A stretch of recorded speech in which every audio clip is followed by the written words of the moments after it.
Good evening, everyone. Thank you so much for joining. And for those of you who joined in a few minutes early, also for joining in on time. I see that a lot of colleagues are joining. We will be starting in a couple of minutes' time. Our speaker is ready, as usual, as it happens at occasions.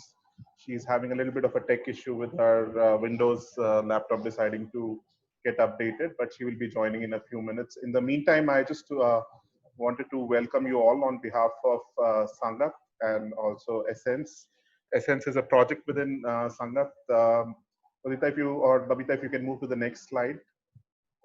So this is a series that we have started within Sangath as part of the Essence.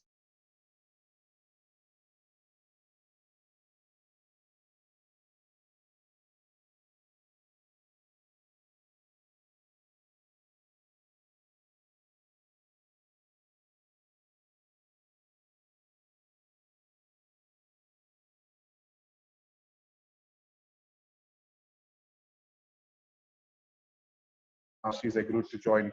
For those of you who might not know, Sangath is an NGO which is headquartered in Goa, but we have also now hubs in Bhopal, in Pune, in Delhi, and also some other projects in other states as well ongoing. We focus on working in the mental health space, but we also work in child development, adolescent and youth health, as well as chronic disease.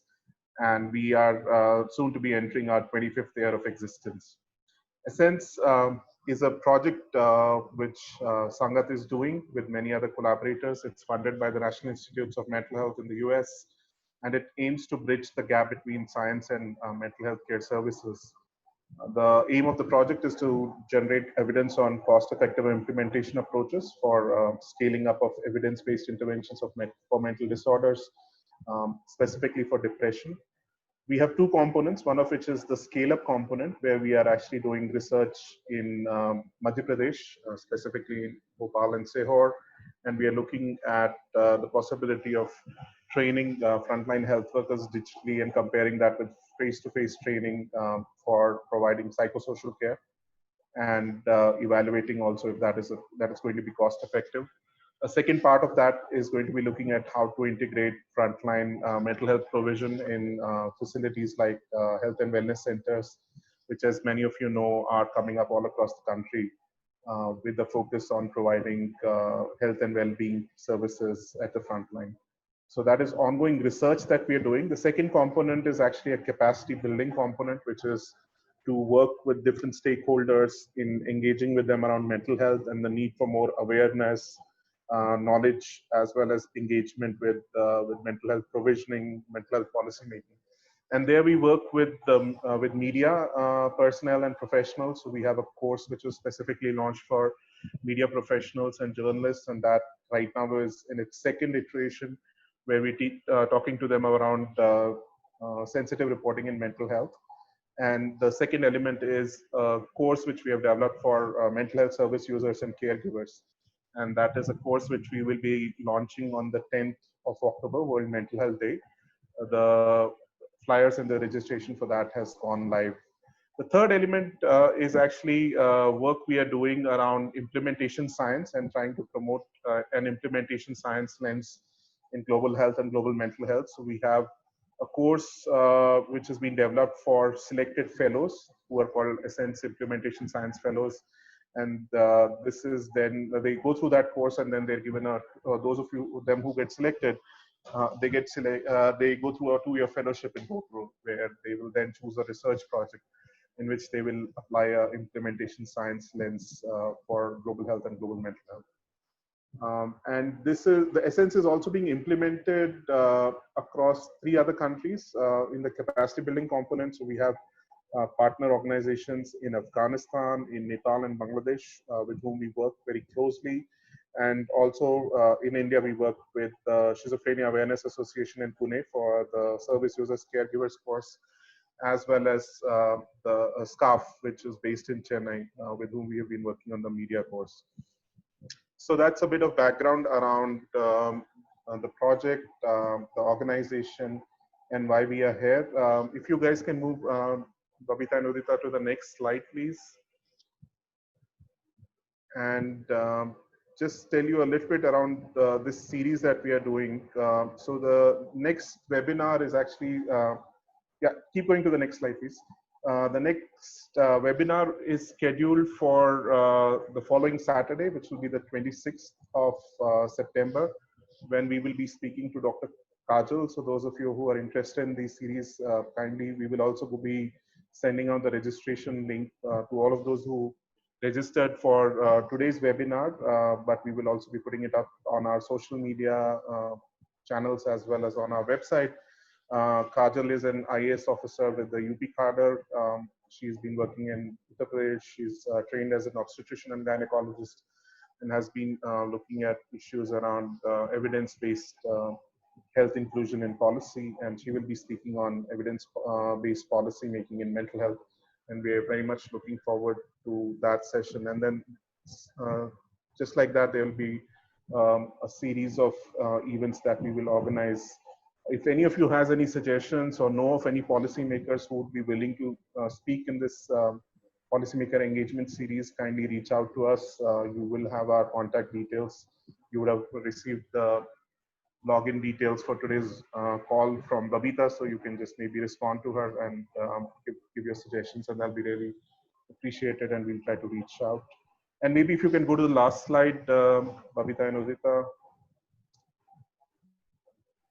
That is just information around the course that I was talking about, which is now open. So any of you who are mental health service users or caregivers yourself, or know of organizations or individuals who might be interested, kindly share this information around this course that we are launching with the Schizophrenia Awareness Association around mental health and service users and caregivers, and trying to enhance their knowledge and understanding around engagement in mental health, especially around policy making, and also knowing how to effectively use tools such as the Mental Health Care Act to be able to advocate for themselves. So the registration is now live for that course, and we'll be formally launching that course on World Mental Health Day, the 10th of October. So that's about some of the updates related to the project and what we are doing. I also wanted to highlight that we will be recording and live casting today's event. So just so that all of you know, we are also thankful to many of you who sent in questions in advance, and we will direct those to Shubhrata, who has now joined the call, I think, and after she finishes talking. So the way we will structure the discussion is going to be that I will now introduce Shubhrata, and then she will speak for around 30-40 minutes. Then we will go through some of the questions which we received in advance when you guys registered for the webinar. And if there is time remaining, then we will also take questions through the chat window.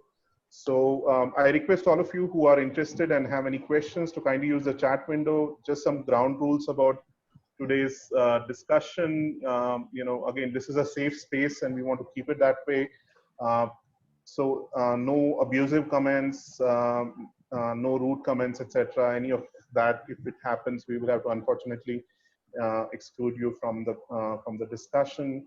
And if I can request everyone to stay muted while the discussion is happening, unless you are specifically asked to speak, and also keep your video disabled. So let me start off by requesting, actually introducing Shubhrata, who's now joined. Shubhrata, can I confirm that you've been able to connect and you are able to maybe use your mic and video as well? Yeah, I am able to do that. I'm so sorry for the inconvenience, but you know how it is, like when things have to go wrong, they just go wrong.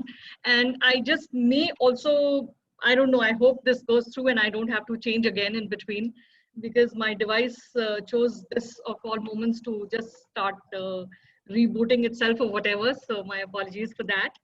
And a very good afternoon to everyone. Thank you very much, Dr. Bhan, for having me, for giving me this opportunity to speak to people, and for your platform to reach out to a lot of people who have questions about mental health, who want to have conversations about mental health. And thank you once again very much for this. So thank you so much, Shubhrata. So I'll actually maybe just take a minute or so to introduce you. though I Okay. know many of the participants do know you because we sent around the flyer. But Shubhrata is a civil service officer. She's an officer with the Indian Revenue Service. She's currently posted as Director NITI Aayog in Delhi.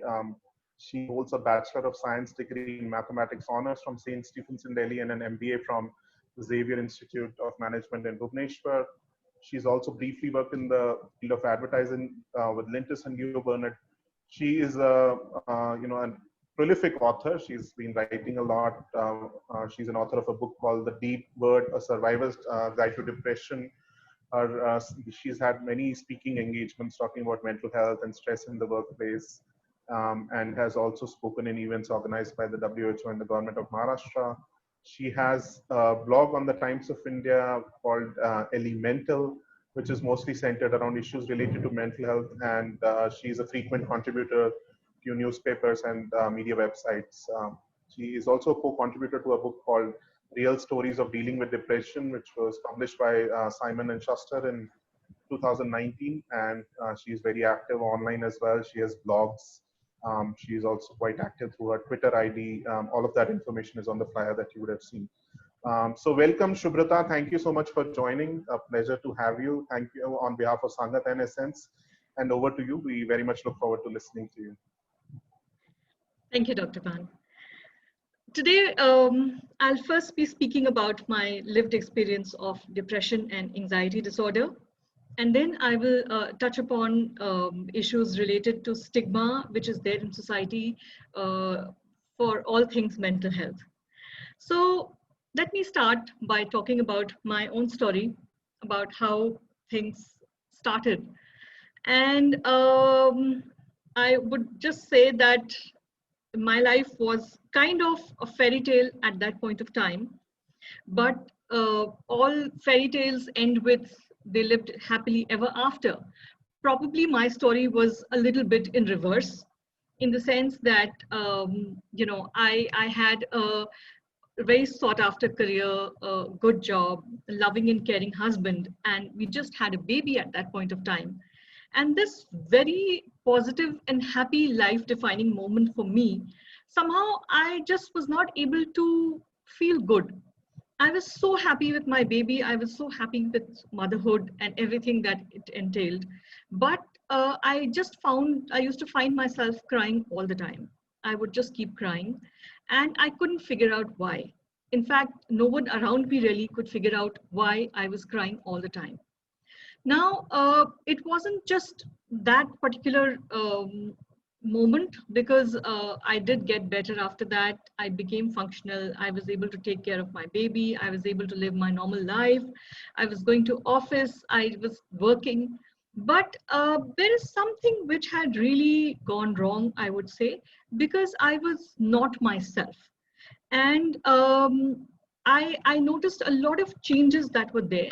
Earlier, I used to, in the early days, I used to think that probably it is just a part of my changing life, or it's the hormones of a mother, or, just that life has changed, I have changed with it. But there were a lot of red flags which were there, like this constant feeling of lethargy. I just didn't feel like I had the energy to do anything. There were a lot of times I didn't feel like doing anything, even if I was all right, even if I had energy.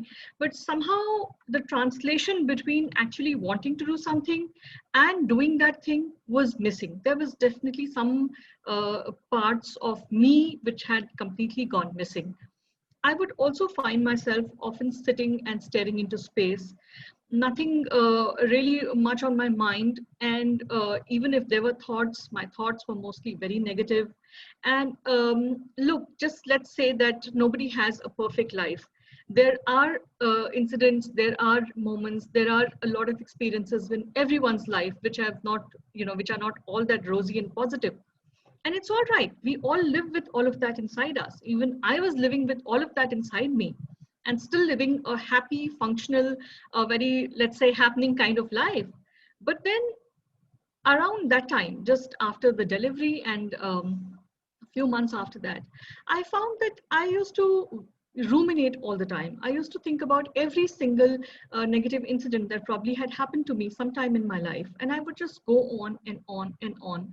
And that rumination would put me in such a bad mood, in such a very, very low kind of place, that I just couldn't get myself out of that. I couldn't rouse myself and go on to do anything which was even in the slightest bit meaningful. But I didn't know it was depression. In fact, let's say that I, at that point of time, was very much of a, maybe I can use the word moron for myself, because I had no clue about mental health, about mental disorders. And I was living in the society which stigmatizes mental illness, mental disorders, even any discussion around mental health so much, that I used to think like everyone else that, okay, depression is something that probably happens to people who are weak, who are not able to deal with their lives. And I could never for the life of me imagine that someone who was always hailed as being a very strong person, so someone like me could actually be having something called depression. It just did not occur to me at all. So for 5 years, I probably went through this kind of phase. In fact, in the midst of all this, I had another very beautiful baby. And unfortunately, I think, it's always said that mothers, expectant mothers, should be very happy. They should be in a very happy place and everything, it's good for the baby. Unfortunately, in my case, I think I went through my second pregnancy, all of it in this state of depression. And I also had a few physical problems, a few pregnancy-related complications as well at that point of time. And in the midst of everything, see, whenever I would not feel well, or whenever I would have an anxiety attack, it was always put down to my physical problems. That, okay, this is related to probably diabetes or sugar or this or that. And no one in my immediate surroundings, no one at all ever said that this could be something to do with mental health. It could be anxiety. Maybe I was in depression. Nobody ever pointed that out to me. So life went on. And then there were stresses which kept coming. Stresses related to my work, stresses related to families, stresses related to raising two very young kids. There was, there were stresses all over everywhere. And my reaction to the stress, my way of dealing with the stress had kind of changed in these years. Like, I always used to take things life head on, and anything, if anything went wrong, it was okay. I would have my own way of dealing with it, and I used to do pretty well at that, I think. But as I said lately, when after I think I started showing signs of postpartum depression, I was just not myself, and my way of dealing with stress was completely different. I had very severe anxiety, and even a very small thing happening somewhere in my environment would completely, throw life out of gear for me, throw my thinking completely. It would send me into a tizzy, and I just was reacting to things in a very, very different way. So probably it was 5 years when my eldest child was 5 years old, that there was a particularly very stressful time period in my office, and I was just not reacting to things around me very well. I was having crying spells. I was having anxiety attacks. In fact, I couldn't breathe on a lot of occasions. So when that was happening, and something, I don't know, just came together, and my husband and I, we just sat and had a chat about it, and then we both agreed that there's definitely been something wrong with me, because the way I had been for these last 5 years was not how I used to be normally. And I was always someone who was a problem solver, who would just, a go-getter. I would just go ahead, face the things, take the bull by the horns and solve the problem. This was not me, who would just sit in a corner and keep crying, and who would not be able to breathe through a lot of times. So that is when we first went to a psychiatrist, because we thought that there was something really wrong with me. And I was given the diagnosis of having major depressive disorder, which was depression. Now, this was also a life-defining moment for me, because that was when I was really hit by the realization that, okay, everything that I had been experiencing in the last 5 years had a name, and that name was depression. Depression, which I used to think that only people who were weak or you were not able to deal with life, uh, it was that. And this was happening to me. And I was someone who had walked into my civil services interview just 15 days after heart surgery. And I was always held to be an epitome of strength and everything that was good.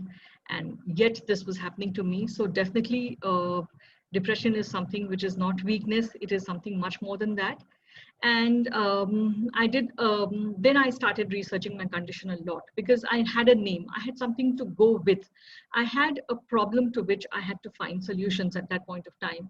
And that truly was a life defining moment.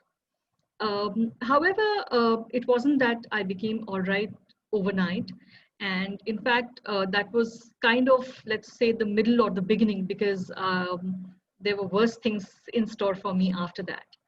So initially, for a while, I took medication, I took therapy, and I used to do a lot of exercises. And somehow I started getting better, and I was able to taper off my medication as per the doctor's advice. But then the next year of my life was very stressful in its own way. And there were a lot of illnesses in the family. My husband had a life-threatening kind of situation that he dealt with in his with respect to his health. And somewhere along the way, because I was the only person who could stand there and get things done. So the adrenaline, which had been kind of just pumping inside me all the while, approximately, I think it was 1 year, and a lot of surgeries. Like I also had to undergo small surgery for myself. And when the situation started easing up, when my husband started getting better and things were kind of settling down, I guess that's when the adrenaline stopped pumping at that high a rate. And I just came down with a very severe episode of depression at that point of time. This was somewhere around the August of 2012. And the next 4 years, August 2012 to August 2016, I just don't know how I survived that. And all I can say is that I'm really lucky I did survive that, because there was a lot of chance I could have just been one of the suicide statistics at that point of time. Because every day was like, uh, I don't even know how to describe it, because the entire thinking at that point of time was completely different from, let's say, the way I am now.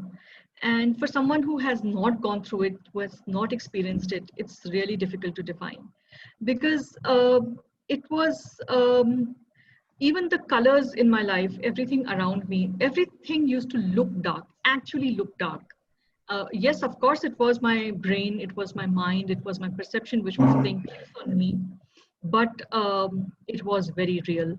And the light would seem dark, the colors would seem a little faded.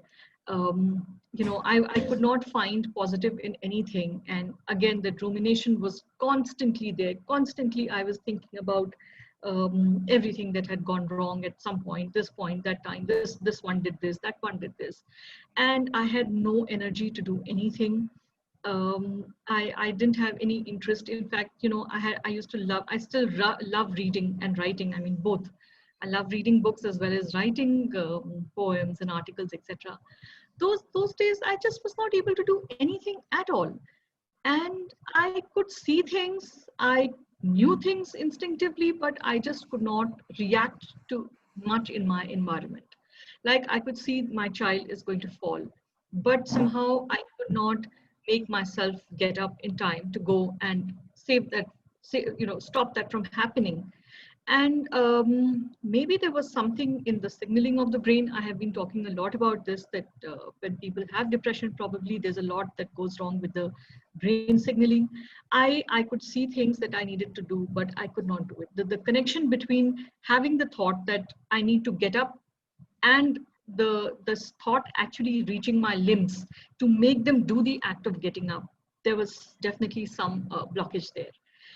And things were so bad at one point of time that for 3 days or 4 days in a row, I would just be lying on the bed. I would not even get up, except maybe just to use the toilet, and that was about it. My personal hygiene went for a toss. Food, either I would eat too little or maybe too much, and all my meals were practically brought to me lying while I was lying in bed. And sometimes my husband used to physically kind of lift me, that come, just get up from the bed, come, just sit on this chair next to the bed, you will feel a little better or something. And he used to worry a lot because he thought that if nothing, I'm just going to die of muscle atrophy because I'm not using my muscles at all. So this is how bad it was. And forget about doing anything. There were days as I said, I just spent staring into space and doing nothing at all. Now, not all days were the same. And during this 1 year period also, during these 4 years that I was talking about, there was 1 year when I was responding well to medication. I was on medication and I was also on therapy. So the first year I remember was more of psychoanalysis that I was doing with the psychoanalyst who was taking care of my therapy needs. But somehow that was not very useful for me. And there was this at least 1 year I remember when I was able to go to office, I was able to work. In fact, I was holding more than one charge, and I was, there was a lot of work, but I was able to do that pretty well. But then for 3 of these 4 years, I could not even work. I mean, it was so difficult, really. It was when you can't even get out of bed, how do you even think of going to work? So this is how it was. And my medication, of course, went escalating. And from one antidepressant to another, to a combination of 2 or 3 of those, I was on a lot of medication. But unfortunately, for some reason, the medication just wasn't working for me. And I had a lot of times when, those phenomena called depersonalization and derealization, I used to go through those a lot of times. I would be sitting in a room, but I wouldn't even feel like I was there. And things would be happening around me. But again, as I said, I was too slow to react, or often I would feel that I was just sitting in a bubble and whatever was happening around me wasn't really happening. So this is how things were at that during these 4 years. Then somehow I came to another very life-defining kind of moment when the medication was not working, and somehow I started having a lot of very, very severe adverse effects to the medication.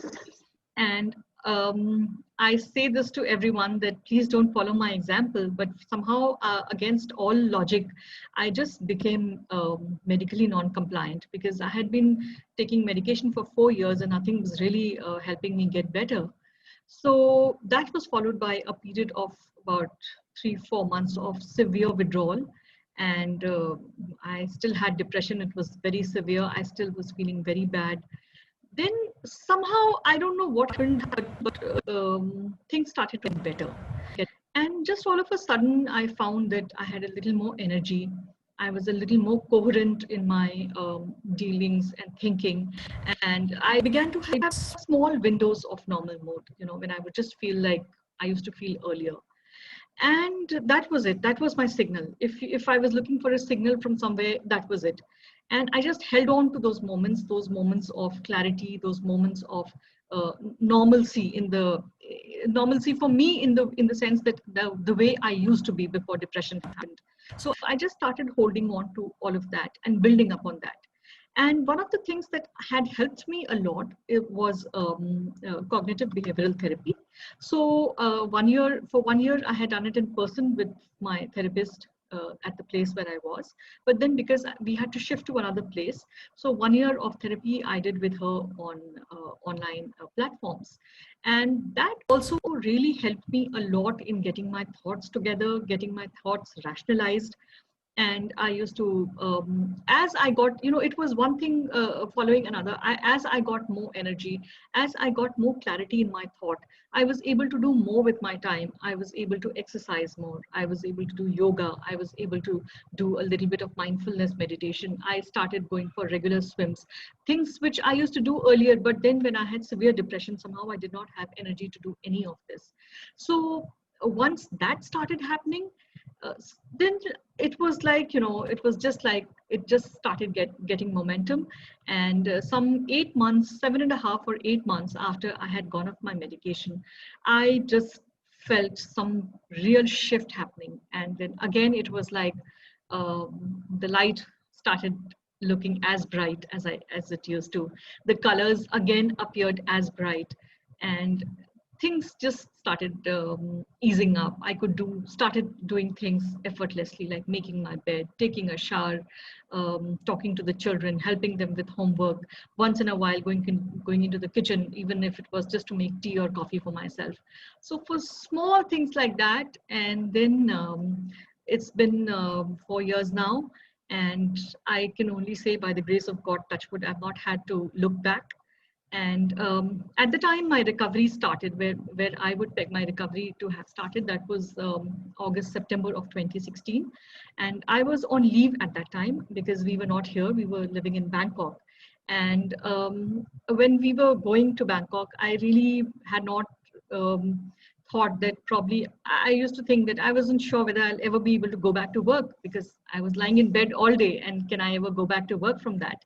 But I'm so happy to say that 2018, when we came back, I went back to work, and from one assignment to another, and so far, so good. So that's how it has been for me. This was my story, basically, of having survived depression. I still have anxiety disorder, and I do take medication for anxiety. I do take SOS medication whenever I feel the need to. And that's all right. That's absolutely all right. And by now, I know my triggers. It's not that I never feel low, or every day is as bright and sunny as ever. No, of course, it's not that way, because I don't know. In fact, I don't even know if I can ever go back to 100% to what I used to be. And maybe that's just not the way things are, because you always move forward in life. You never go back. And even if I didn't have depression, I did not have this history of having survived depression. So even in that case, probably no person can be the same at two different points of time. It's like a river which just flows. So time flows, and I'm also different now. But the thing is that I'm able to manage my work and my life, and I'm functional. That's how I see recovery. Recovery for me is, being functional again, being able to live my life the best I can every day. Even if I get up, I don't feel that good. I remember those days when I used to lie in bed, and that's enough to get me just, running. And no, of course, I cannot go back there. I cannot go back to the dark bed and the dark room. I need to move on. And that's how I have been living my life for the last 4 years. This is how I've been managing to survive. And some days I'm thriving, some days maybe a little bit back to the surviving. But as long as I am doing something, as long as I'm living life, as long as I'm there for my family, and I'm able to do anything meaningful, that's enough for me. So how did I take to advocacy is the next thing. And how did my lived experience get actually translated into mental health advocacy? Actually, when during the narrative that I have discussed right now, so one thing that I have highlighted again and again is that I was a part of society which is completely ignorant about mental health and mental disorders. So much so that, I missed my own diagnosis, I missed my illness, and not, for a couple of months. It was 5 years. 5 years it took for me to actually realize that something's really strongly wrong with me. And that is because of the stigma that exists in society around talking about mental health or mental disorders. And it's not just me, but a lot of people miss out on accessing mental health care just because of all these misperceptions, misconceptions, and all the stigma that exists in society. That was the first thing. The second thing is that anyone who has depression or bipolar disorder or any kind of mental disorder, apart from accessing mental health care, what also happens is that the stigma somehow doesn't allow you to get better, because these illnesses, they thrive on stress. Once I had depression, as I've said this earlier, the way I processed and handled stress had completely changed. So uh, someone telling me that, look, your life is absolutely fantastic, but why are you still lying in bed? Why don't you get over yourself? And things like, oh, just say get out to depression or get up already. So this was the kind of messaging and signaling I was getting all the time from society, including my own family, my immediate family, other than my husband. There was a lot of stigma that I faced even with my family, with my friends, and anyone who would come to kind of visit me when you go and visit the sick people. So people used to come and visit me. But instead of empathizing with me, instead of saying that it's all right, you'll get better, people would come to say, in Hindi, which is my mother tongue, people say that log समझाने के लिए आते थे, समझाने, that was the word, that people would come to counsel me. And the counseling was again around all these themes of stigma, that it's all in your mind, get up, you'll feel better, go out, meet people, come with me, come, I'll take you to a movie, come, I'll cure you of all depression, etc., etc. That was the signaling completely I was getting all the time. And that was really hampering my recovery, because whenever someone said that you're all right, you're fine, why don't you get up and take a walk, or why don't you do some gardening or this? So I would also think that, yes, if I'm all right, my limbs are all right, and I also want to go out, and I also want to dress up, and I also want to look very pretty, but here I am literally lying in bed in rags and haven't taken a bath for 2 days, and my hair hasn't been washed in so many days. And that's that means something is wrong with me, with my mind. And of course it was depression, but not in that way, not in the illness way, that it's not in my hands. It was like I am lazy, and I am somehow not able to muster the energy and the will to go out and do something about it. So this constant signaling of that of not having the will or the strength and character to get out of this illness that I was going through, that really seriously hampered my recovery. And also, I know that had I known about depression, had I sought help for it, treatment, whether it was medication or therapy, see, all of this, any kind of treatment works best if it is done at a optimum stage, if it's done as early as possible. So if I had known, if I had the knowledge, I would have done all of it. But since I had suffered, can I make someone else's suffering a little less? Also, can I do something to fight the stigma which is all pervasive everywhere? So these thoughts were going on in my mind. And at the same time, my family, my friends, my therapist, everyone used to keep telling me that, you have been writing since a kid. Maybe your creativity is blocked somewhere. Why don't you try writing? Because that will maybe open up the channels of creativity for you. So that's how my book, The D Word, A Survivor's Guide to Depression, was written. I wrote it mostly at the time when I had gone off my medication and I had very severe withdrawal. In fact, writing of the book saved me in so many different ways. In fact, a lot of times when I couldn't sleep at night, I used to stay up the whole night. So I would just keep working on writing the book. And I had already been researching my condition a lot, because I was so desperately looking for ways to get better, contrary to what people used to think, that, okay, it's just laziness or lack of character or will to get better. It was just not true. Beneath the surface, as people say, I was paddling like crazy. I was searching my condition all the time that I could bear to look at a computer screen just to see how I could get better. And during all the research, I had also come across a lot of stories of, of lived experience, where people had shared their first person accounts of getting better.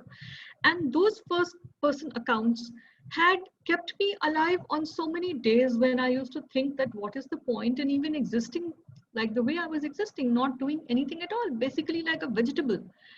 So those used to give me hope that, okay, there are other people who have recovered from depression, and recovery from depression is possible. Living a fruitful and functional life despite having depression is possible. So all of this sort of helped me decide that I wanted to write a book on depression, on my own struggles with it, as well as all the information that I had gathered about depression. And that's how I wrote the D Word, A Survivor's Guide to Depression. Now, that book was basically a lifesaver for me in many different ways. And one of the things that happened was that, see, every time I talk about my book, or every time someone writes to me to say that this book has helped them understand things and it's helped them in some way. So that really boosts my self-worth a lot. And that's important because depression is an illness that just eats up your self-worth, all of it. You may be the most successful person in the world, but depression, the lying cheater that it is, keeps telling you that you're worthless, you're worthless. So this book was something which helped to counter that, that no, I'm not worthless. See, apart from everything else, I've also written this book, and it keeps, getting reinforced when people say that, okay, this book has helped us. It also brought me to this world of mental health advocacy when I realized that, okay, writing the book was one thing. I also need to keep speaking about it, because the stigma in society is still very, very strong, very deep rooted. It's not going to go away just by writing a book. And that is a cause that I find very dear to my heart. It's something that I, apart from my family and my work, that's the other thing which is just mine. The advocacy that I do is just mine. That's just something that I do for myself. And it really, really makes me happy doing that. And there is so much of stigma which is there.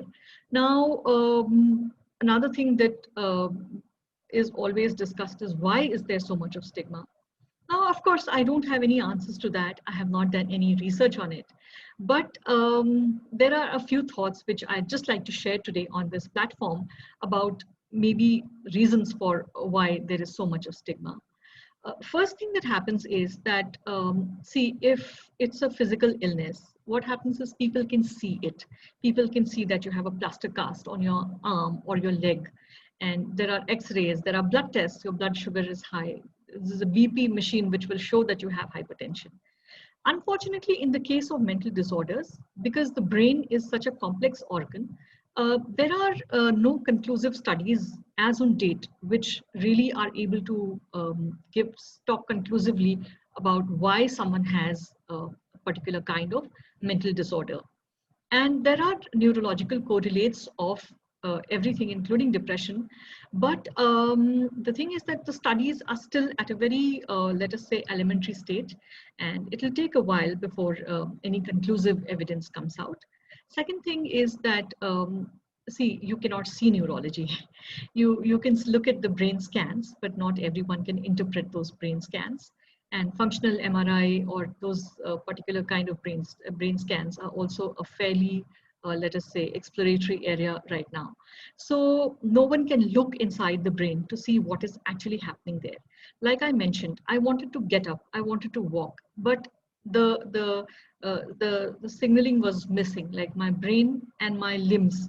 So why did that happen? Now, maybe someday we'll have some studies which can tell us exactly what neurological correlates are happening there, what is happening neurologically inside my brain, which is preventing that from happening. But right now it's not there, and no one can see it. No one can see inside my brain as to why I'm not able to move. So that is one of the reasons for the stigma, that people can see the manifestation. People can see someone crying, someone feeling numb, someone kind of looking lost, someone not able to get up. But people are not able to see inside the brain as to what is happening. So it's a little difficult to believe that, okay, this person is not pretending, or maybe this person is just lazy and they really don't want to do anything. So that's one thing. That's one of the reasons behind the stigma. And of course, the disability that comes with it is psychosocial, and it's invisible. Like, I get emotional flooding. So people label me sensitive. She's very sensitive. She's oversensitive. She's hypersensitive. She overthinks. But no one can see why that is happening. No one can see why I'm unable to control the emotional flooding when it happens. So that again maybe leads to stigma. That again leads to a characterization of me being labeled hypersensitive. Although I keep saying that please stir the labels for the jars, not for people, but then people do tend to label. Now, moving beyond this, maybe another reason for the stigma could be that even if someone is able to figure out or at least understand the concept of there being neurological changes or brain changes which are accompanied by which accompany these mental disorders or manifestations of disorders, see, it's also very scary at the same time. You know, losing your mind, losing your marbles, as people would say in colloquial language, it is scary. You know, you've seen someone being within quotes, a normal person for whatever length of time you've seen them. And then you suddenly find them becoming a completely different entity, like the way I used to be when I had very severe depression. It is scary. It is honestly really scary. And everyone no one would really like to be there.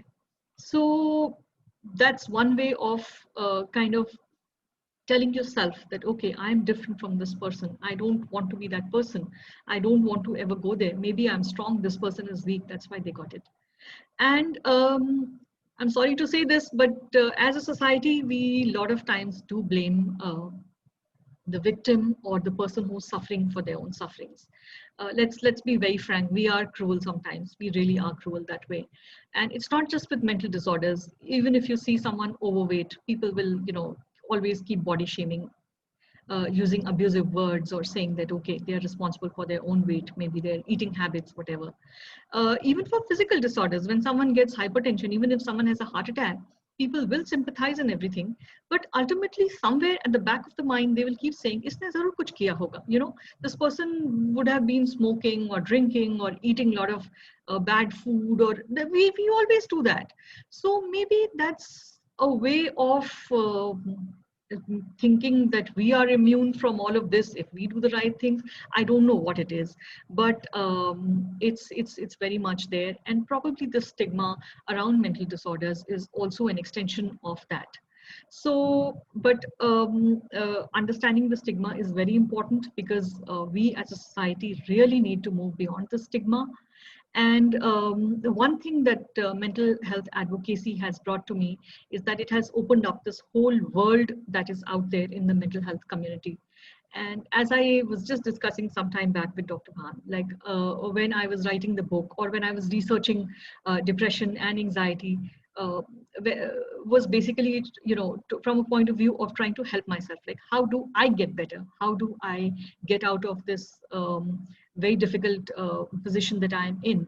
So the advocacy brought me in touch with a lot of other people, and I began. It was not a monologue anymore. It was not that I was just gleaning up information and keeping it and translating into how to help myself.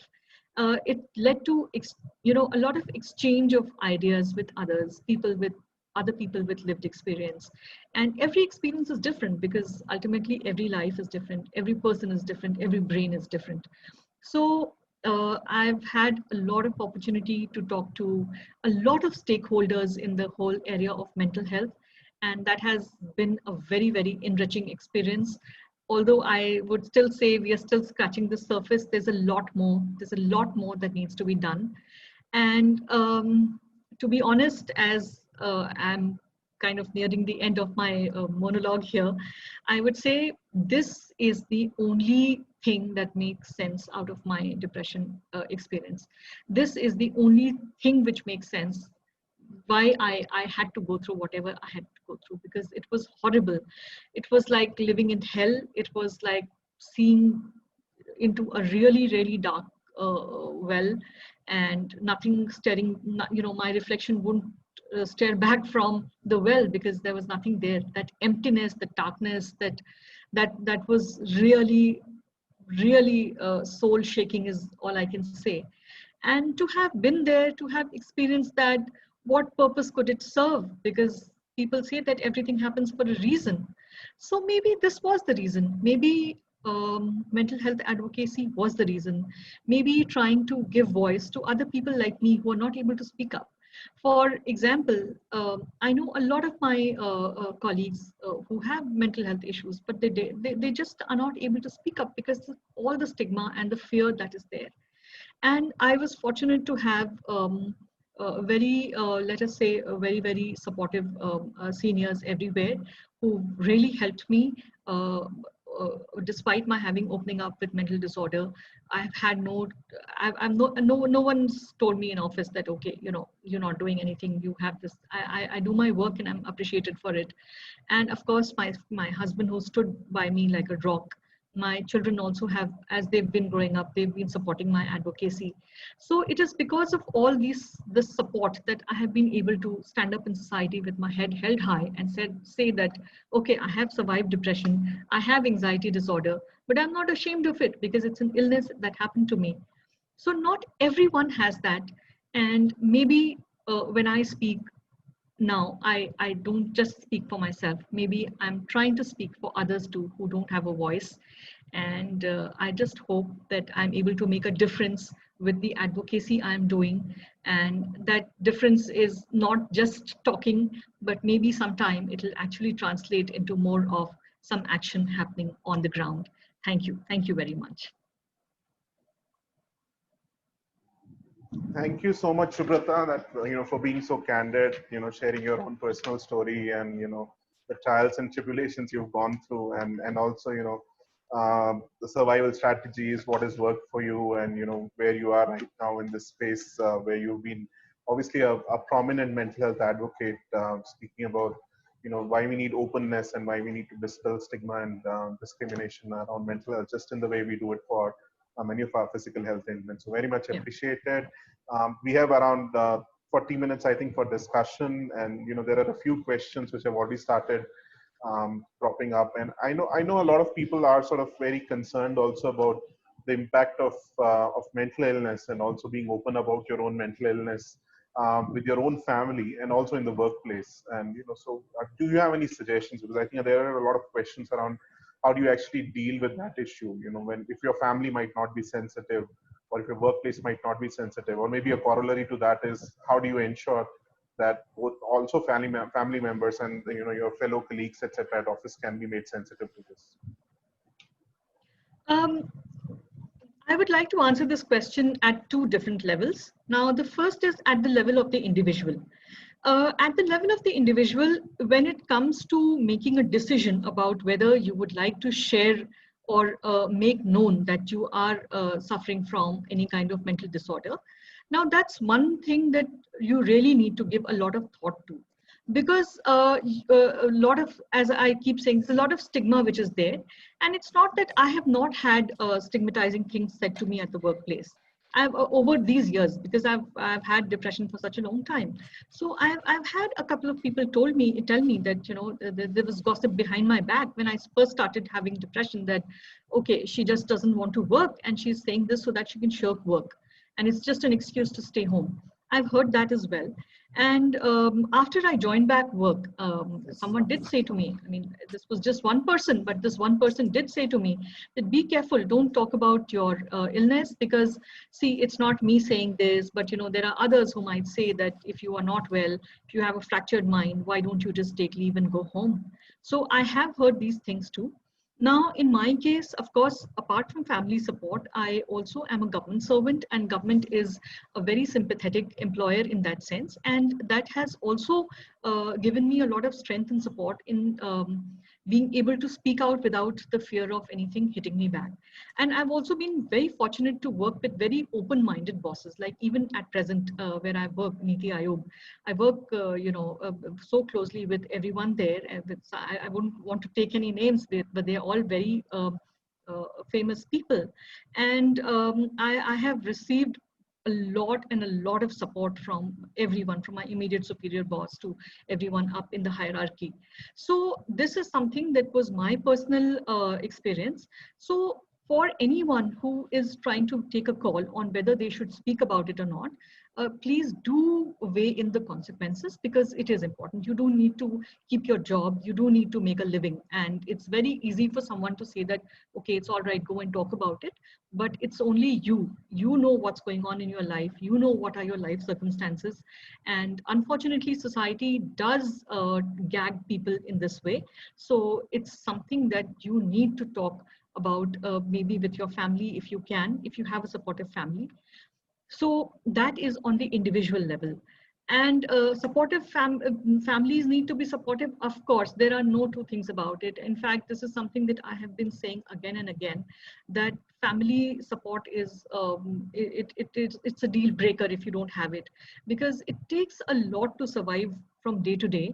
And it's really difficult if you don't have a supportive family. But unfortunately, because of the stigma, that's the case in most of the cases of mental disorder. Most people would say that family doesn't understand. At least I have a husband who's been on board since day one. I mean, that's something that I had not had to question. But there are instances when marriages break up, when spouses just abandon another spouse who has mental disorder. So all this is true. And these consequences have to be weighed in when you're trying to speak about it or make a disclosure, or about how your larger work circle or friend circle or family circle is going to view you. But on the other hand, as a member of society, I also feel that it's very important to open up, because what happens is that when you open up, it's like letting go of a guilty secret, because it's, you're supposed to keep all this inside. Like someone said to me that, oh, don't speak about a fractured mind, because others will tell you that take a break and just go back home. So this letting go of, because you don't need to hide, you don't need to hide behind excuses like you have a headache, you have stomach ache, you have fever or something like that. And it does happen that, as I said, I get emotional flooding. So sometimes even at my workplace I do get that. And at least everyone knows about it. So I just tell them that, okay, I'm taking a time out, I just need about half an hour to compose myself, and then I'll be back. And that's what happens. I just take that little time out, I just compose myself, and I get back to work. That's one of the ways of coping at workplace as well. So and also because we don't talk about it, because survivors don't speak out, so all the misconceptions and misperceptions and the stigma, it just kind of goes on and on. And it's a vicious cycle. People don't speak out because of the stigma, because of fear of reprisal, and because people don't speak out, so not much information goes out and the stigma perpetuates. So that is, so from a society point of view, I always would say that I would really look forward to the day when more and more survivors come out and speak out openly, so that the stigma gets bashing from all sides. Thank you thank you so much. So, one of the questions from Dr. Anita on the chat window has been that, high functioning depression can often be hidden, as was also true in your situation. And, what can we learn from, experiences you've had, other survivors have had, in building a people's movement on mental health issues, including probably incorporating stigma depression issues. And, related to that is that we've been talking about society, employers, families, but it's also true that there is a need for destigmatization among, health providers as well, doctors, nurses, paramedical staff. And that is also a concern, because not everyone is tuned in to mental health needs, and why that might be manifesting in various ways in individuals. So any thoughts on that? Absolutely. I completely agree with what Dr. Anita said. Let me just take the second part of the question first, which is about the destigmatization happening in the medical circles as well, in the doctors, physician circles. Yes, that's absolutely my thoughts are completely there. And I've had experiences, because I have a lot of doctors in my immediate family.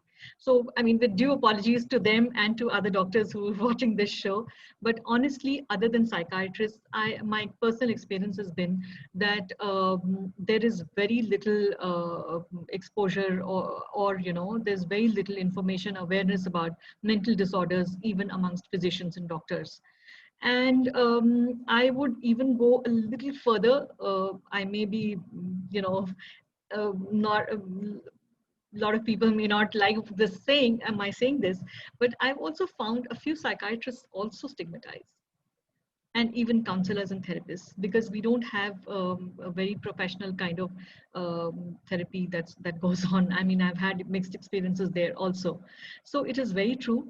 And the doctors in my immediate and extended family, my cousins, and you know, they also used to keep saying the same thing, that, oh, you have so much to live for, and why are you depressed, and look at others who are less fortunate than you. And to tell them, bhaiya or didi, this is it. I have an illness. I'm not ungrateful. I just have an illness. It's out of my control. So that is absolutely spot on. That how this can happen probably is, I don't know, maybe a re-looking at the curriculum that's there in the in the colleges, medical colleges, and maybe also having more and more, you know, it's also interconnected, because as I said again, that when more survivors speak about it and more people talk about, again, coming to functional depression, that yes, I mean, high functioning depression is also a reality. And people who are have depression, they are not the people who are weak and who are lazy and who just want an easy way out. See, at one of the times when I was very, you know, I had very severe depression. I was doing the work of 4 officers. I was just one person. I was on antidepressants, and I was doing the work of not one but 4 officers for 1 full year. So maybe if these kind of stories come out, they will help in combating the stigma at both levels, at the level of society and at also the level of physicians. And let's not forget that the doctors and physicians are also a part of the same society. So the stigma, fighting the stigma at all these levels is definitely going to help. And maybe the psychiatrists can take a lead in reframing the conversations and the dialogues that they have with their other colleagues. That's something that might help. Thank you so much. So, one set of questions sort of interconnected. The question is around the fact that were there people in your life who were not supportive earlier and have become supportive now? And if yes, what helped in that change? And, another linked question is, if you have family members who are not supportive, then, how do you deal with it? And is there a way of changing that? So maybe, sort of linked to each other in a way. Yes, unfortunately, it's true. I had a lot of people who did not support me, who did not understand. And I start with my immediate family, like apart from my husband. That's one thing that I was fortunate that my husband was on board from day one.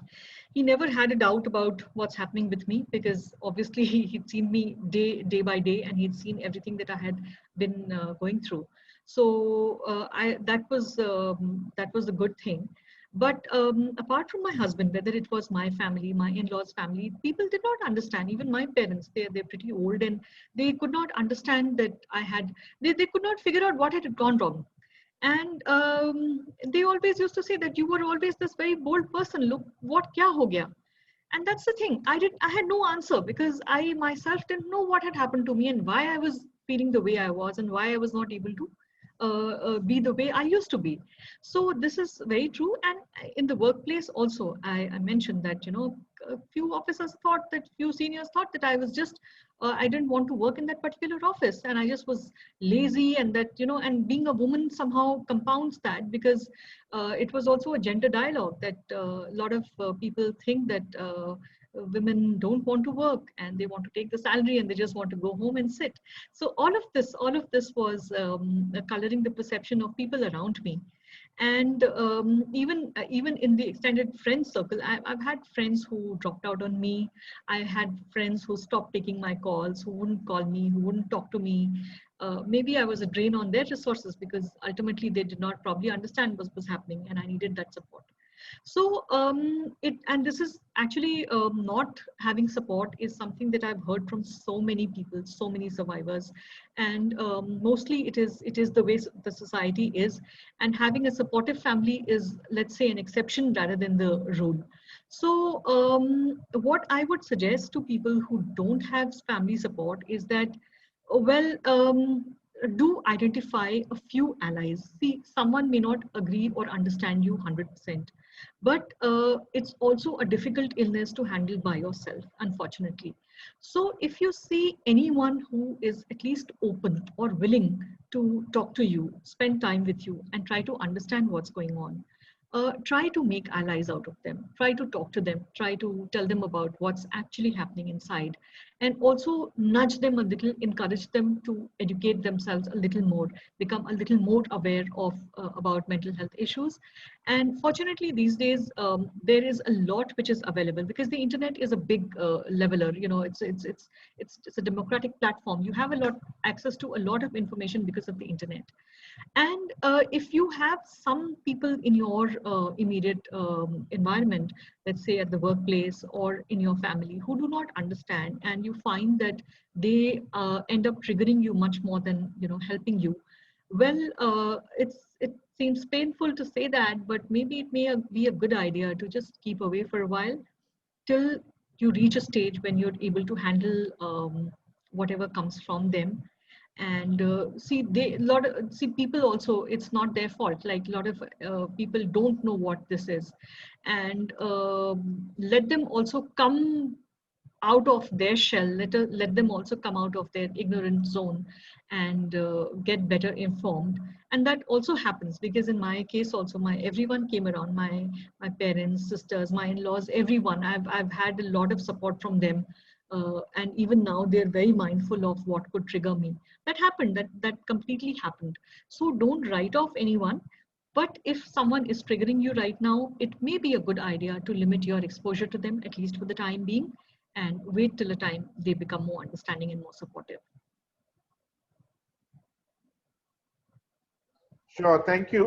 So, one of the questions people have is that, given that we are in a pandemic and, there is a lot of anxiety around the economy, around jobs, job losses, there's a lot of youngsters who may be graduating, who are early career. They are starting to get anxious about their career and their future. And, uh, so is there any advice you have for them about being able to handle that? Because, it is a difficult time for everyone, especially COVID-19, given the uncertainty. And the second question is any advice for research organizations which are working in the mental health domain? What are areas you think, as someone who's an advocate, a survivor, where there is a need for more research, which would be helpful? Okay, I'll take the first question first, which was what to do with the anxiety that people are having around COVID and the pandemic. The first thing is that we need to acknowledge it. Let's just acknowledge that we are feeling anxious, or let's just acknowledge that there is a problem. It is, I mean, it's there. It's one of the biggest problems that humanity has faced as a whole, and definitely in our lifetimes. Whoever is alive on date, probably this is the biggest that they have seen collectively. So it is very real, and the first thing is to just accept and acknowledge that this is something which is making us feel uncomfortable. This is something which is causing a lot of anxiety. And some people may even have been triggered into having a depressive episode. That is absolutely understandable. So we start from there and go on to how much of dysfunctionality is this causing you. Are you able to still function? Like, I also have a lot of anxiety, and it's life is just not normal. I mean, all these days, the last 6-7 months, I have just been going from home to office and office to home, and my children are staying home and they are attending school from home. So this is definitely not normal, and I do long to have a long drive or a cup of coffee or something. I really want to do that, but I know that it's not safe, and I don't want to risk anyone around me. So that's something that we need to acknowledge, that it's there. So if you can accept that all this is going on and you still remain functional, that okay, it's something, it's there, but I can handle this, and I'm able to live my life day to day despite this thing being there. It hangs heavy, but still it's not completely paralyzing me. It's not making it dysfunctional. It's all right, I can deal with it. But if it's causing you distress to the extent that you start feeling dysfunctional, and the anxiety is not letting you function, if you are having anxiety attacks or panic attacks, or you actually feeling depressive, it'll be a very good idea to seek help.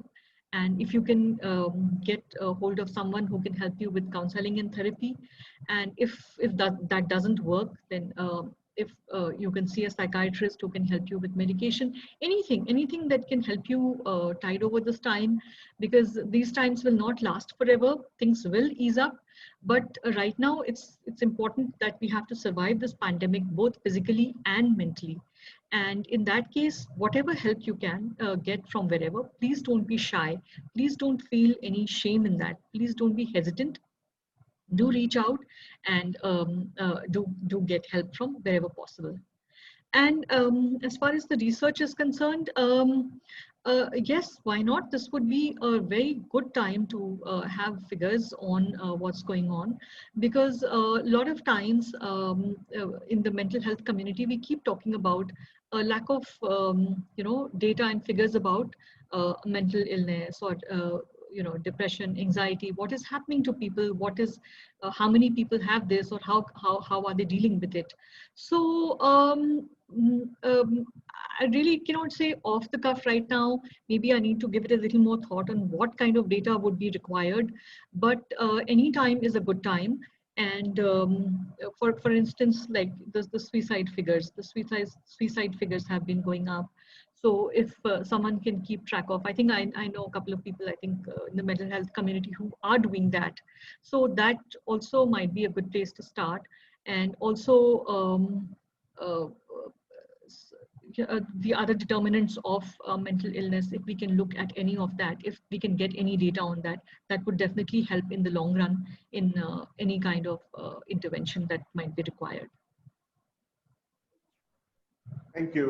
So Akrushi and Sheetal have sort of connected questions. Their question revolves around what would be your opinion or thoughts around the need for a strong policy on mental health and well-being at the workplace in India, and how can we get there as a country, and also how do we make sure that workspaces are sensitive to the fact that those who might have depression don't need pity or sympathy, but understanding, equal opportunity, and a supportive ecosystem.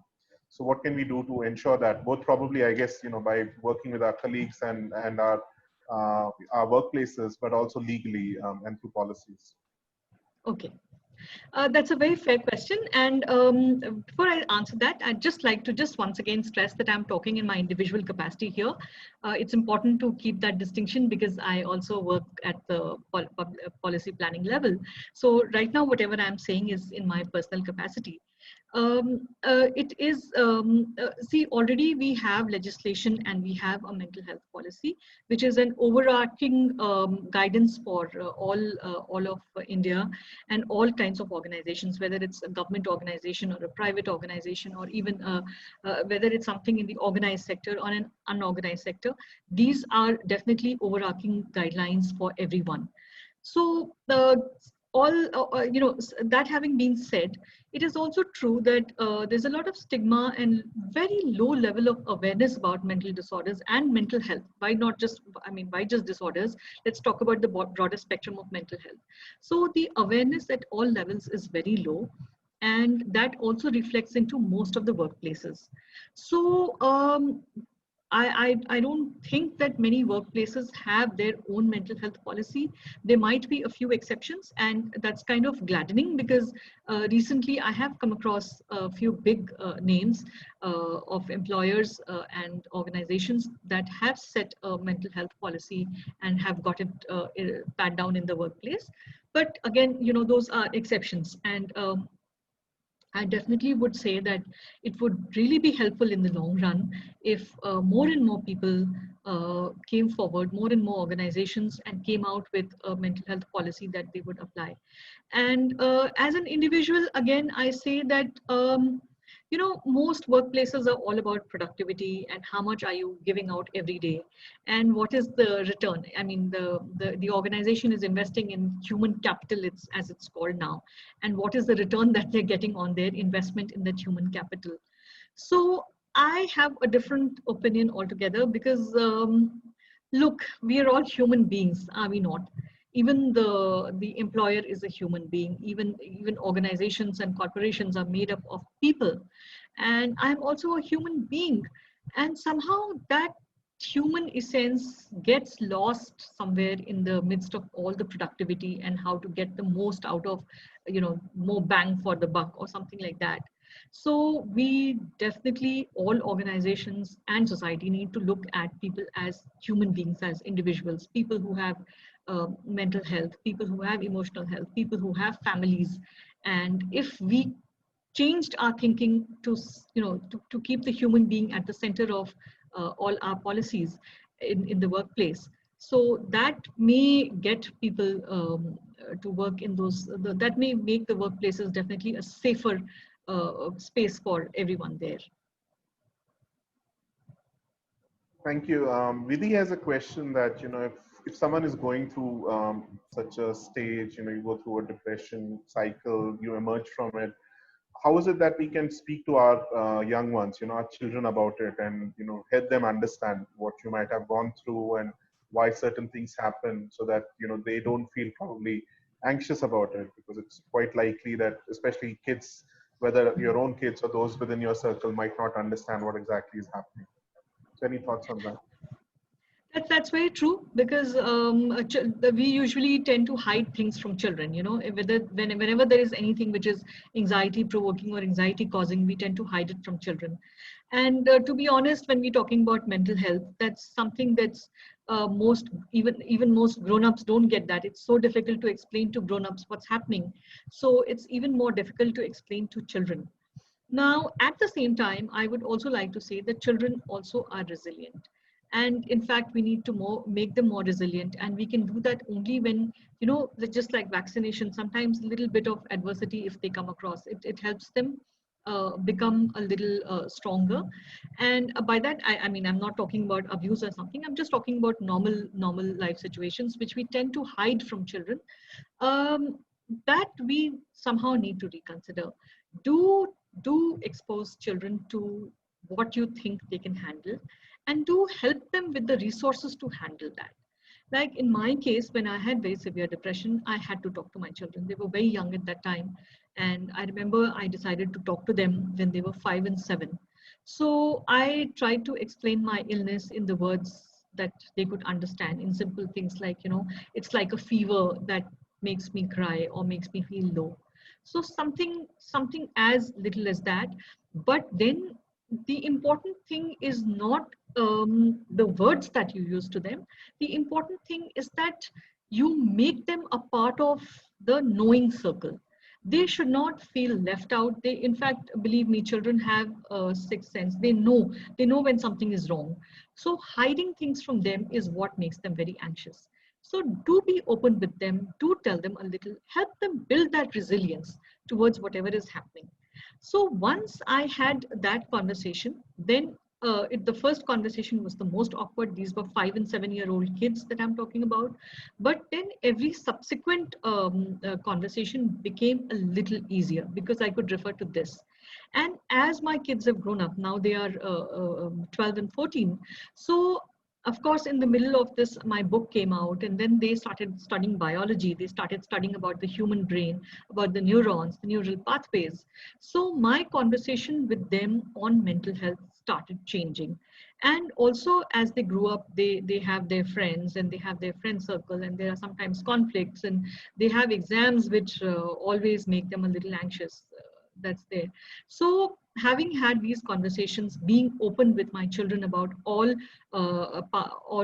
aspects of mental health, helps me talk to them more openly. And this is what I would suggest and advise all parents and all grown-ups to do, that please do open up to your children to the extent possible. Of course, you cannot, there are a lot of things you cannot discuss, and it's also very important to keep your conversations age appropriate, because if you flood the child with some kind of stimulus or some kind of anxiety provoking imagery or something like that, which the child does not have the coping abilities to handle, that will be very, very bad for the child. It can really cause a lot of damage as well. So have age appropriate conversations, provide them with the safe space to express themselves, but definitely do not hide things from them, even if it is the pandemic, even if it's the risk of catching an infection, or like whatever it may be. Please do be open with your kids. Thank you. On the chat window, Shifali asked that, how can you be an ally in the sense that you know someone who's maybe diagnosed with depression and that person is not ready to take therapy or take, medication for that, and how can we help them and how can we support them? Well, that's one question that I'm asked very frequently, and unfortunately, that's one of the most difficult questions, because this is how things are. That a lot of times people are not aware that something's not all well with them, and probably they are in a need of help. And any attempt to talk to them about it results in a rebuff, or even friendships breaking up, and a very hostile kind of reaction from the person who you're talking to. So that may be very frightening at some level. But the only way forward that I see is like, try to talk to them, that maybe be a little persistent. And you also have to gauge the mood of the person. Like a lot of times people are completely closed because, and they're not aware of it. And obviously, their thinking processes are not absolutely open at that point of time. So if you fear a backlash or something, it may be advisable to just draw back for a while and wait for a time when a person is more receptive to talk about mental health. Also, there are little ways in which you can nudge them towards the right resources. Maybe get them a book or share an article or something very mild without because of the stigma. Actually what happens is that when you tell someone that, look, I suspect maybe you have some kind of mental disorder or mental health issue, it's more like an accusation. People feel that you're accusing them. So mental health, yeah, that's something like that. That's what people think. So you also have to choose your words carefully, temper your suggestions or your conversation, and be very sensitive to their moods. Because I know that for a fact that when I had very severe depression, my mood used to be, as they say, labile. That sometimes I used to get very irritated. I used to get angry very soon. Something very simple could trigger me. And sometimes I just could not handle too much of stimulation. So people wanting to talk to me, people coming to meet me, and I just wouldn't feel like talking to anyone. I couldn't take that much of my brain, because ultimately it's something in the brain.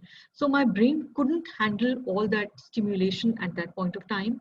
And sometimes I just needed that dark room to just lie down for a while, because that was probably a way of my brain getting healed and not getting damaged further. I don't know what it was, but that's how it used to feel like. So there is also a very thin line between helping someone and pushing yourself to to the point of imposing yourself or being cruel to them. So that's a little difficult for anyone. And unfortunately, mental disorders, mental health issues are difficult. So you have to gauge at that point of time, how can you be more helpful, whether it's better to withdraw and wait for a more receptive time, or whether you need to persist.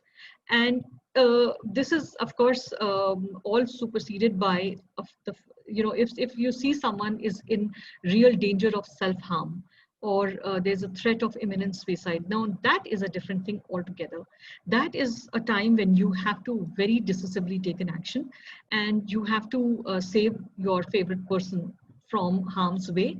And please treat that as a medical emergency. If you think that someone that you care about is having suicidal thoughts or thoughts of self-harm, that you must not take lightly. That's one place where where your intervention would really be needed to save that person's life, and that is a medical emergency, and please seek help for it immediately. Great, thank you. One more question which came in when people were registering was, as an advocate, how do you ensure that you're taking care of your own mental health while fiercely advocating for mental health needs and also for other people's mental health? And also linked to that is, are there any limitations or which become hurdles in mental health advocacy, or maybe are there areas which are no-go, that, there are ethical issues associated with even mental health advocacy, or there are limits to mental health advocacy. So any thoughts around that? Yeah. That's very true that mental health advocacy sometimes does take its toll. And apart from advocacy, I also always say that I'm a safe space for conversation. So people do open up to me. People do come and talk to me at my workplace, outside the workplace, in the family, friend circle, extended friend circle. And that is simply because look at society, there are very few people you can talk to about mental health. So if I'm open about it, I do get a lot of people coming in and opening up. And to be honest, yes, it does take a toll. Sometimes it's exhausting, and sometimes it's triggering. And I remember a couple of times I have met young children, like 20, 21 years of age. And when I've looked at them, when I've spoken to them, I have actually had that feeling that I'm looking at someone, but there's no one home, and a couple of very distressing times I've had. And the thing is that their parents came to me because probably I was something like a last hope for them, in the sense that at least I could help them understand what was happening. And I never say no to people.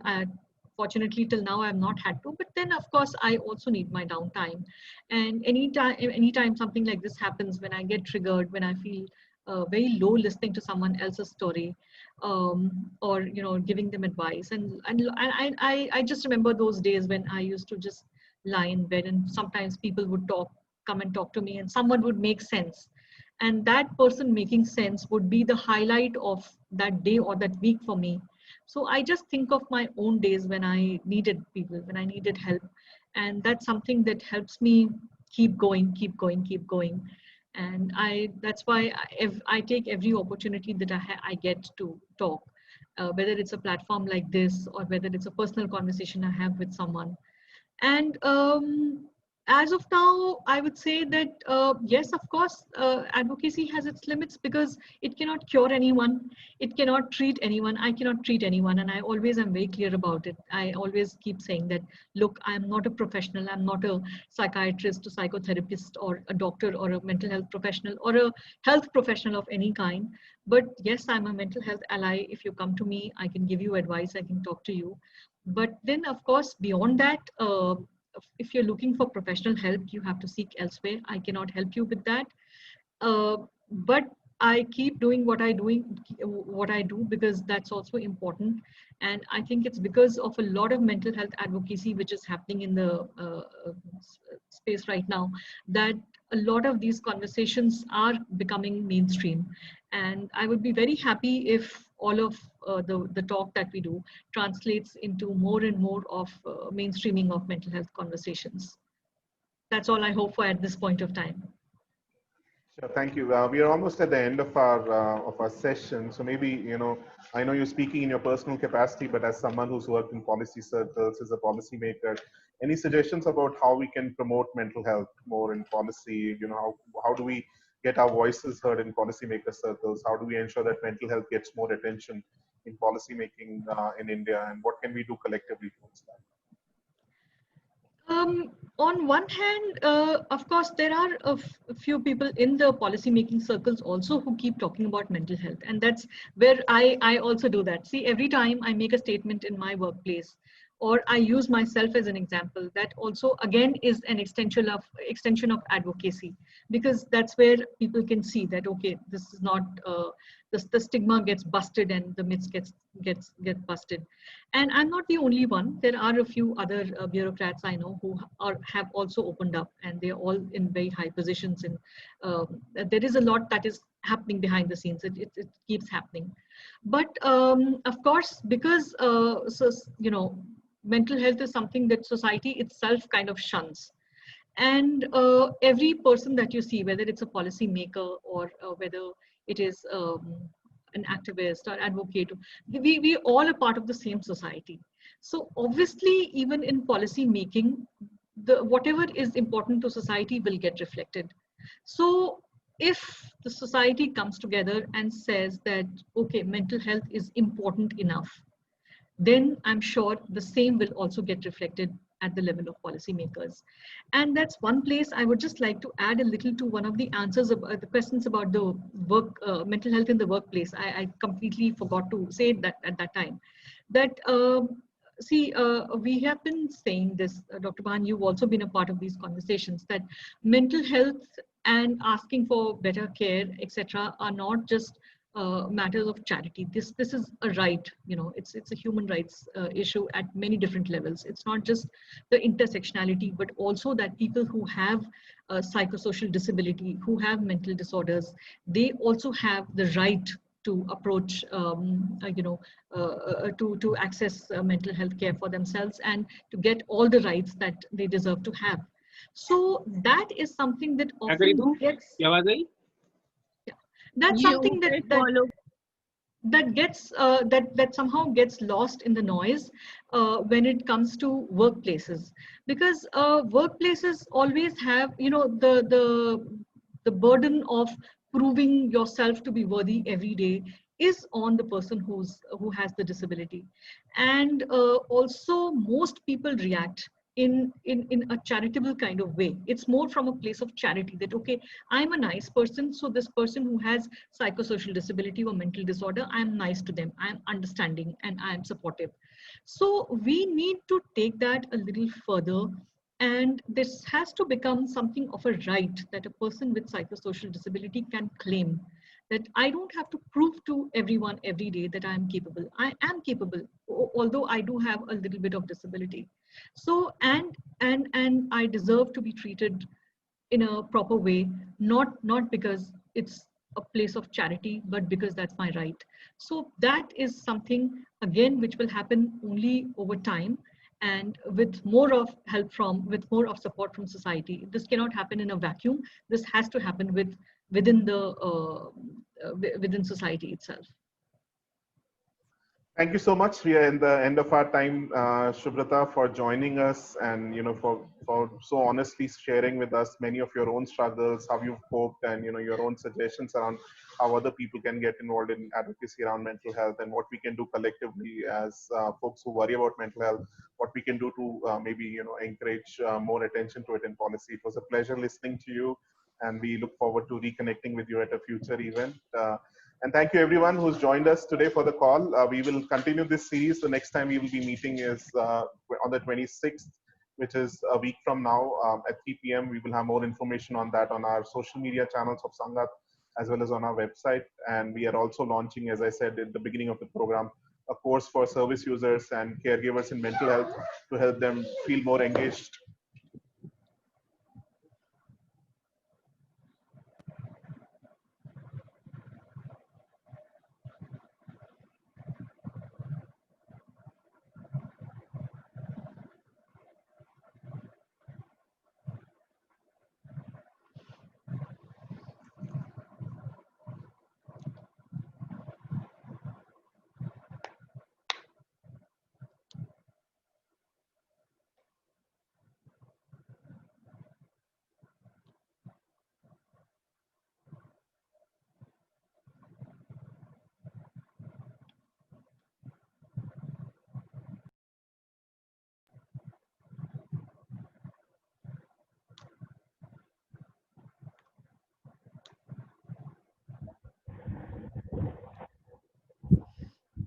Hi, sorry, I got disconnected. Yeah, I thought my screen had probably frozen up or something. No, that's okay. Sorry, I got disconnected. There was an internet issue at my end. But I just wanted to thank thank all our participants, and just remind everyone that we will be again reconvening next week with a policymaker from Uttar Pradesh, and that we will be continuing this series, and also that we have a course for service users and caregivers in mental health, which has been launched. We're taking registrations now that we formally started on World Mental Health Day. So once again, thanks a lot to our speaker, and thanks to everyone for joining. Take care and have a good week. Bye. Thank you for having me. Thank you very much. Thank you. Bye-bye.